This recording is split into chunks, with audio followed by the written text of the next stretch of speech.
Si Lorna at si Fe. Aida, Lorna, Fe. Si Aida at si Lola at si... Di ba meron ng ano? Kanta. Oo. May kantang bang ganun? Hindi. No! Sino? Aida, Lorna, Fe. Sino doon? Hindi, Kanta yun! Oo, ano? Nagkataon lang, nagkataon. Talaga kayo pinag-away na sa atin. Yung mga away namin, ano lang, kunyari. Ano lang, yung mga, kunyari, pag... Anong tawag doon? Masyado na siyang maingay. Diba? Pansin mo naman si Jose, diba? Medyo makulit, pero masarap kasama. Minsan nga parang nakakainis eh. Bakit naman? Lagi akong tinitira. Natutuwa lang sa'yo yun. Hindi ako natutuwa. Wala ka ba talagang isasabi? Yan yung pinaka nakakatawa lang dyan, yung ano, yung ginastos na yung pera namin sa ano. Kasi dyan, yung mga tinapay, sobrang ano, Saan niya ginastos? Mahal. mahal yung tinapay dyan. Sarap naman kasi sila. Tapos, yun Pero, yung pinag-awayan niyo. alam mo yun, parang medyo Nainis ano, ka. Doon ka parang nainis ganun. kasi wala ka ng pera, gano'n. Anong Ilang tinapay meron yun? ba? Anong tinapay yun, kuya? Hindi ko maano eh. Pero masarap, sobra. Wala. Anong feeling na isa ka lang? Hindi naman sa ano eh. Wala, parang pareho lang. Parang may kapatid. Yun, si Jose. Oh, galing. Romance. Romance. Mag-ano ka ata kayo, mag-shota ata kayo. Joke lang. Joke lang. Ano ba? Napaisip. May Brokeback Mountain ba dito? Oo nga. Hindi. Close lang kami. Hindi ba ding si Robbie? Hindi ba Yosef?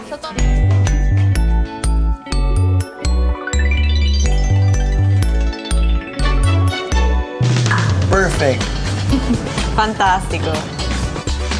Bongga ng buhok mo. I think German, Polish. Anak. Bakla ka ba? You are my stylist now. Yes.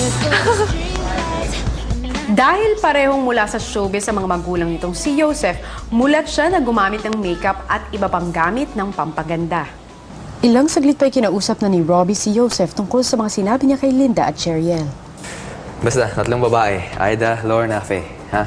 Aida Lorna Fe. Tsaka, isipin mo yung bakasyon natin. Tsaka tinapay. Basta, bakasyon, tinapay. Bakit? Ba't Ha? biglang may ganyan? May. Wait lang. Bale, may mga nagsabi na, may mga nagtanong sa'yo. Tapos sinabi mo, mga importante na mga ganun, tinapay, ganun. Basta, kung ano, yung away natin, mga mababaw na away, di ba? Oh. Si Priscilla, binigyan naman ng task ni Kuya. Ang unawaan ko na ngayon ay kaarawan ng iyong yumaong paa, ama. Bilang pagunita sa kaarawan ng yumaong ama, pinagawa si Priscilla ng tula na iaalay na dito. Habang abala si Priscilla sa kanyang artwork, ang ibang girls, iba naman ang kinukulayan. Oh, likod nito. Nang matapos ang tula, nagkwento si Priscilla sa kanyang pinakamamahal na ama. Ako kasi, daddy's girl talaga ako. Kahit ako po dati, hindi po ako makakatulog pag wala ang ama ko. Siya po yung katabi ko palagi matulog. Tapos, siya yung nagiging unan ko, yung braso niya, gawa kong unan. Dati, hindi ako kakain nang wala siya. Hindi ako matutulog nang wala siya. Pag pinapainom ako ng gamot, mga vitamins, hindi ako iinom pag hindi siya ang mapapainom sa akin. Yun po, lahat po ng oras na kasama kami ng tatay ko, para sa akin, memorable po.